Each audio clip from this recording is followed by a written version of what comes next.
Cette histoire incroyable à présent aux États-Unis. On le sait, les courses-poursuites entre la police et les malfaiteurs ne sont pas rares. Des courses-poursuites la plupart du temps filmées par des caméras embarquées par la police.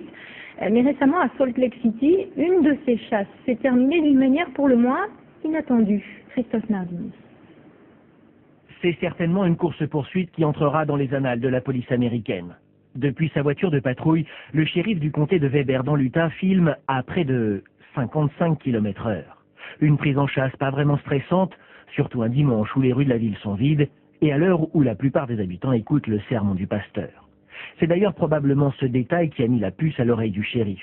Le coupé blanc semble rouler normalement en respectant sa droite, mais le conducteur oublie quelques règles élémentaires de conduite, pas de clignotant et surtout plusieurs stops grillés.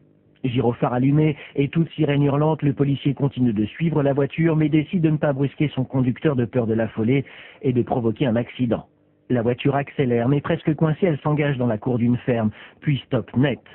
Lorsque le conducteur sort, surprise, il est haut comme 3 pommes, il n'a que 7 ans et court se réfugier dans une grange voisine. Finalement, le garçon a déclaré qu'il avait volé la voiture de son père parce qu'il ne voulait pas aller à l'église.